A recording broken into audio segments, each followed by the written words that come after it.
अस्सलाम वालेकुम व्यूअर्स, कैसे हैं आप सब। उम्मीद करती हूँ आप सब ठीक होंगे, खैर आफियत से होंगे। आज आप लोगों के साथ मैं जो है मल्टी फंक्शन क्लींजिंग इंस्ट्रूमेंट पर अपना रिव्यू शेयर करने जा रही हूँ। ये जो है मल्टी फंक्शन इसलिए है कि ये ना सिर्फ जो है आपके नोज़ के इर्द गिर्द जो ब्लैक हेड्स हैं स्पेसिफिकली उसके लिए बनाया गया है, बल्कि ये आपके पूरे फेस को जो है उस पर फेशियल का काम दे सकता है अगर आप इसको प्रॉपर वे में यूज़ करें। ठीक है, चलते हैं इसकी डिटेल रिव्यू की तरफ। इसके अलावा मैं आप लोगों को बताऊंगी कि मैंने इसको यूज़ किया और मेरा इसके साथ पर्सनल एक्सपीरियंस कैसा रहा है। तो इसकी जो प्राइस है अराउंड अबाउट 1500 के हैं और 1500 से 2000 में ये परचेज़ मैंने की है।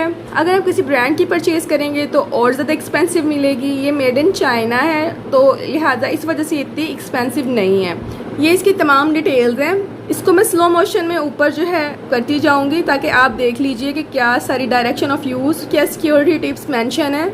इस तरह आपको जो है आइडिया हो जाएगा। इसके अलावा बाद में मैं आप लोगों को एक्सप्लेन खुद कर दूँगी कि इसे यूज़ कैसे करना है। ठीक है, अच्छा, तो आप देख सकते हैं 5 तरह के इसमें सक्शन कैप्स दिए गए हैं या नोजल्स कह सकते हैं आप। इन तमाम सक्शन कैप के मतलब जो है इन्फॉर्मेशन मैं आपको 1 बाय 1 देती हूँ, लेकिन पहले मैं आप लोगों को जो इस मशीन पर जो है इसका यूज़ और जो इसके ऊपर नोजल इस वक्त लगी हुई है उसका यूज़ बता दूँ। ये एक चार्जेबल डिवाइस है। ठीक है, इसके साथ एक चार्जेबल वायर दी जाती है इसको चार्ज करने के लिए, लेकिन ये आपकी जो है फ़ोन की चार्जर से भी चार्ज हो जाएगा। और इसके अंदर एक छोटा सा स्पंज देख सकते हैं, ये इसका फ़िल्टर है। ठीक है, इसके बगैर आप यूज़ करेंगे तो इसकी जो है बहुत ज़्यादा जो है फिर कैपेसिटी हो जाएगी सकिंग की। काफ़ी ज़्यादा इसके साथ फ़िल्टर दिए जाते हैं 10-15 कि अगर ख़राब हो जाए तो आप चेंज कर लें। इसकी डिफरेंट स्पीड्स हैं। ठीक है, 3 किस्म की, एक स्लो है, एक मीडियम है और एक ज़्यादा हाई है। जैसे मैं आप लोगों को ये रेकमेंड करूँगी कि हमेशा फर्स्ट टाइम जो आप हैंड पे यूज़ करके देख लें इसका प्रेशर, ताकि आपने कम या ज़्यादा करना हो तो आप लोगों के जहन में ऑप्शन तो हो।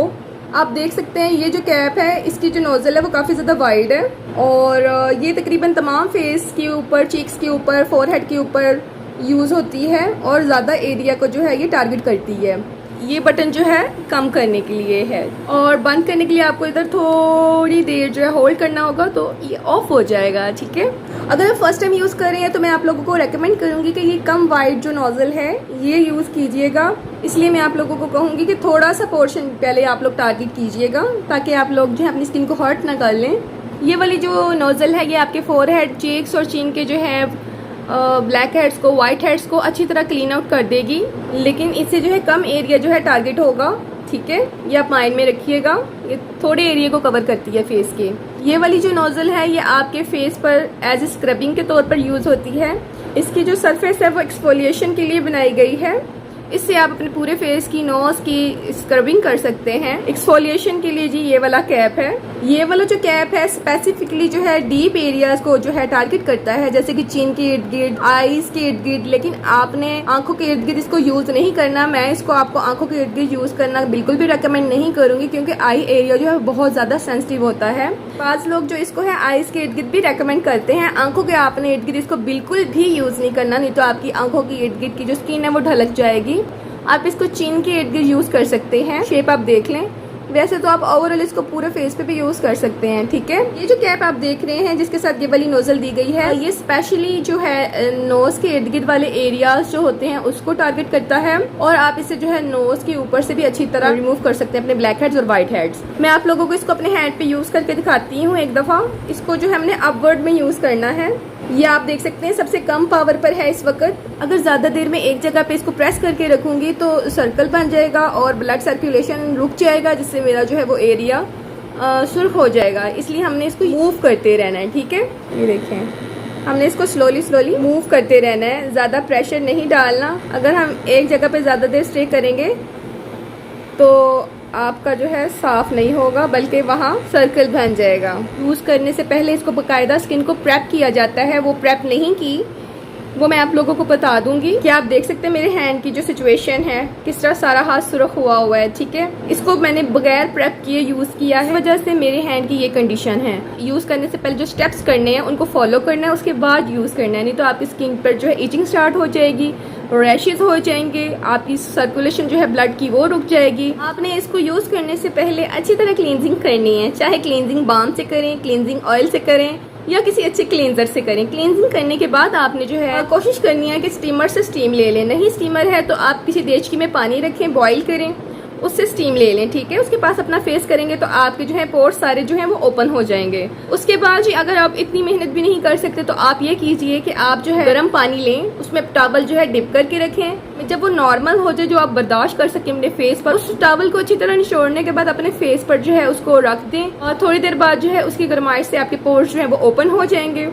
उसके बाद जब आप इसको यूज करेंगे तो ये बहुत स्मूथली आपके फेस पर वर्क करेगा और आपके जो है फेस पर इस तरह के रेडनेस, बम्पीनेस नहीं बनेगी स्किन पर, ना ही रैशेज होंगे।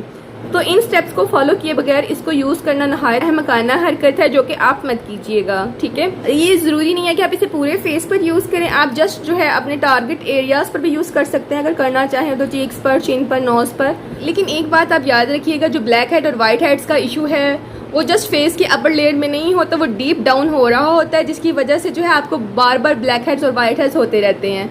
आप एक दफ़ा इस मशीन को यूज़ करेंगे, अपनी स्किन साफ कर लेंगे, दोबारा हो जाएंगे। बेहतर यही है कि आप जो है उसकी जड़ को पकड़ें, उसके रीज़न को जानें और उसको हील आउट करें। बहुत ज़्यादा सीबम की वजह से आपके फेस पर ओपन पोर्स का इशू भी हो जाता है, ब्लैक हेड्स, वाइट हेड्स का इशू भी हो जाता है। इसके अलावा डर्ट की वजह से अगर आप सही तरह अपने फेस को क्लीन आउट नहीं करते, उसकी वजह से आपको ब्लैक हेड, वाइट हेड्स का इशू हो जाता है। रेकमेंड मैं आप लोगों को यही करूंगी कि आप लोग जो है डीपर जो है इश्यूज को दूर करें, तभी आप लोग जो है इन ब्लैक हेड्स, वाइट हेड्स से छुटकारा पा सकते हैं। ये जस्ट जो है आपको वक्ती फ़ायदा देगा, इसके परमानेंट रिजल्ट्स नहीं हैं। और मेरी माने तो आप लोगों को AHA BHA टोनर्स यूज़ करने चाहिए, सिलिसिलिक एसिड बेस्ड जो है क्लींजर्स यूज़ करने चाहिए, टोनर यूज़ करने चाहिए, केमिकल एक्सफोलिएटर्स यूज़ करें, जिसकी वजह से जो है आपकी स्किन जो है डीप डाउन हील आउट होगी, सीबम की प्रोडक्शन कम होगी और वो आपके सिर्फ अपर पोर्स को क्लीन आउट नहीं करता, वो डीप डाउन जाके जो है उसकी तमाम इश्यूज जो है उसको दूर करता है। पोर्स में जो भी डर्ट है, गंद है, उनको अच्छी तरह एक्सफोलिएट करता है।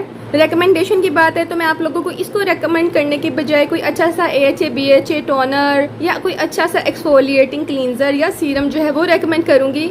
आप जो है सीरम अपनी स्किन के अकॉर्डिंगली यूज़ कर सकते हैं। अगर आपकी स्किन ऑयली है तो आप सैलिसिलिक एसिड बेस्ड जो है सीरम यूज़ कर लीजिए, ड्राई है तो लैक्टिक एसिड यूज़ कर लीजिए। तो मैं इसको रेकमेंड नहीं करूँगी आपको, ये वेस्ट ऑफ मनी ही है बेसिकली। अगर आप सफाई का सही तरीके से ख्याल नहीं रखेंगे ना तो इसमें जर्म्स पैदा हो जाएंगे इसकी नोजल्स में। क्लीनिंग अल्कोहल के साथ साफ करना पड़ता है, खाली पानी यूज़ करेंगे तो भी बैक्टीरिया जो है वो अच्छी तरह रिमूव नहीं होगा, इसलिए इसको क्लींजिंग अल्कोहल से साफ करना ज़रूरी है। इसकी नोजल्स को अच्छी तरह साफ करना ज़रूरी है, अंदर से भी और बाहर से भी। तो मुझे पर्सनली ये एक बहुत ज़्यादा डिफ़िकल्ट प्रोसीजर लगता है। मैंने तो जस्ट ऐसे ही एक्सपीरियंस के लिए इसको परचेज़ किया था और साथ साथ आप लोगों को गाइड करने के लिए भी कि इसको यूज़ कैसे करना है, लेकिन मैं आप लोगों को इसको रेकमेंड नहीं करूँगी, ठीक है। कोज़रेक्स के बहुत अच्छे टोनर हैं, AHA BHA, आप वो परचेज कर लें। याद रखिएगा ये तमाम स्टेप फॉलो करने के बाद आपने जो अपने फेस पर जो है जो पोर्स ओपन किए हैं उनको जो है क्लोज भी करना है। इसके लिए आप लोगों को मैं रेकमेंड करूंगी कि कोई अच्छा सा जो है स्किन टाइटनिंग मास्क लगा लीजिएगा या कोई पोर्स को मिनिमाइज करने वाला मास्क लगा लीजिएगा। मुल्तानी मिट्टी भी लगा सकते हैं, हीलिंग क्ले लगा सकते हैं, या इसके अलावा आपके पास और कोई भी मास्क अवेलेबल है जिससे आपके पोर्स दोबारा से बंद हो जाएं, जो ओपन हुए हैं वो लगाना मत भूलिएगा, नहीं तो आपके जो पोर्स में दोबारा ये इशू बन जाएगा